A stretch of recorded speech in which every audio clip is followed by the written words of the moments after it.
muzima muzima ushobora gukora ibintu nka biriya mutabaruka gutinyuka ugafata icupa rya Heineken ukajya kurishyira mu myanya yawe y'ibanga muri aka gurupe k'abakobwa abana b'abakobwa bato.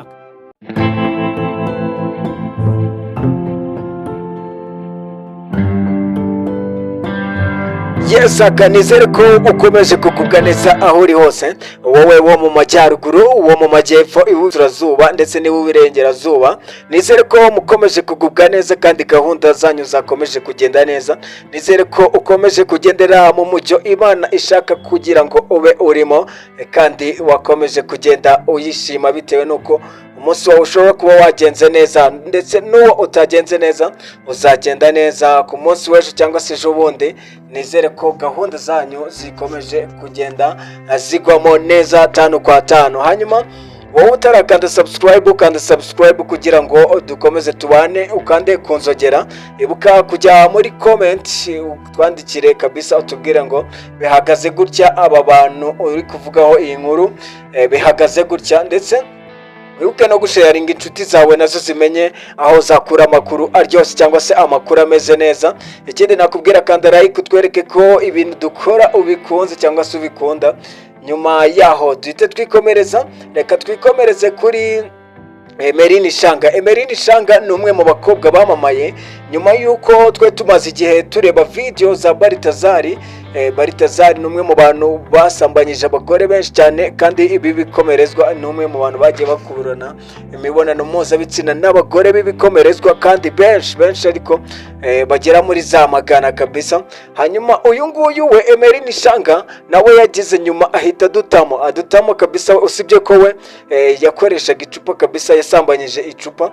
Uyu Emeline Shanga ntago batinze kumwita Baritazari wo mu Rwanda, bamwise Baritazari wo mu Rwanda bitewe na video zagiye zigaragara asambanya icupa ndetse agira gutya agahuza ibitsina nabo babihuje. Uyu nguyu ni umukobwa twamenye cyane ku mbuga nkoranyambaga, izo video zigenda zicicikana za TikTok, zahe bagiye bakora uduchallenge bagiye bitandukanye.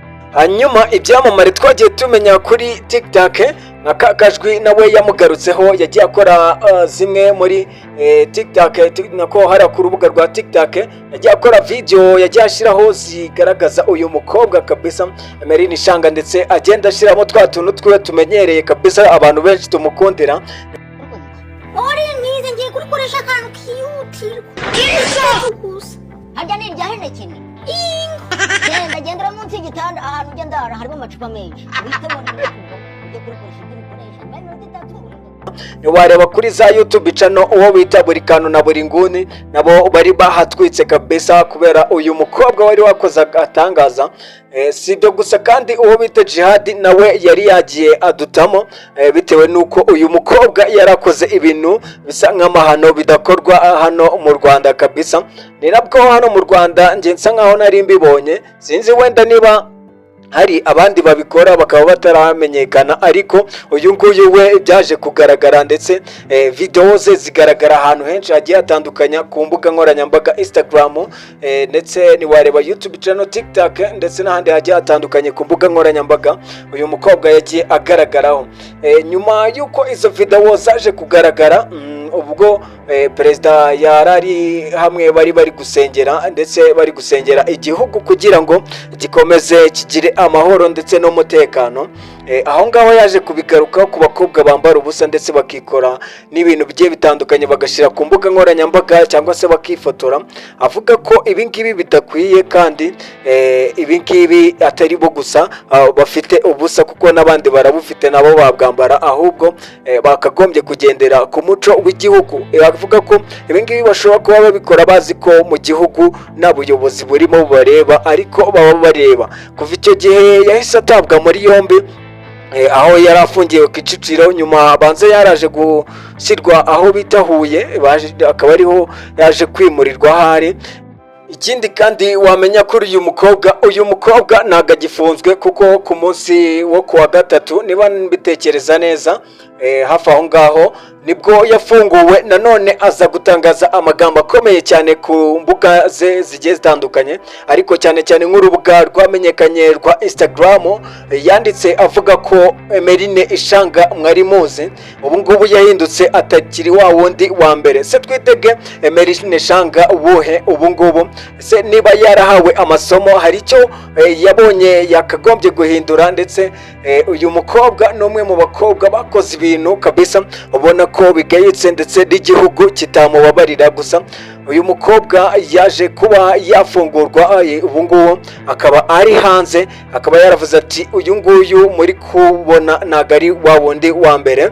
Ese uyu mukobwa agiye guhindura uburyo yatwigaragarije cyangwa se ya shusho n'ubundi niyo yarakomeza kugenda atugaragariza? Gusa birashoboka cyane kuko mu Rwanda gereza zaho bigisha uburyo umuntu yakagombye kwitwara. Abenshi bakunda kuvayo hari icyahindutse kabisa, hari uburyo bubona bagaragara ndetse ibyo babagamo by'ibyaha babihinduye.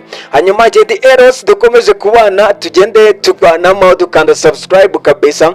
Ikindi kandi wibuke gukanda kunzogera kugira ngo inkuru zacu zose ugende uzibona kabisa.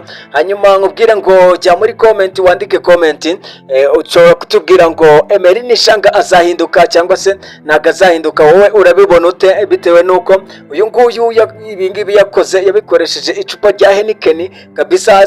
Sinatinya kuvuga ko hari nabanze kugira ngo bakomeze kunywa Heineken bahinduye ikinywaji kabisa. Hanyuma ikindi ndagusaba no gukanda share kugira ngo n'inshuti zawe zimenye aho zakura amakuru agezweho kandi yizewe, zigenda zibona update zose. Ikindi nakubwira kanda like kugira ngo utwereke ko turi kumwe 5 kwa 5. Hanyuma nge ngireka nkubwira ngo The Eros nanone kugira ngo dukomeze tubane, reka nkubwira ngo ukomeze dukurikirane. Ciao ciao, twongere tubonane mu yindi nkuru iza gukurikira iyi ngiyi.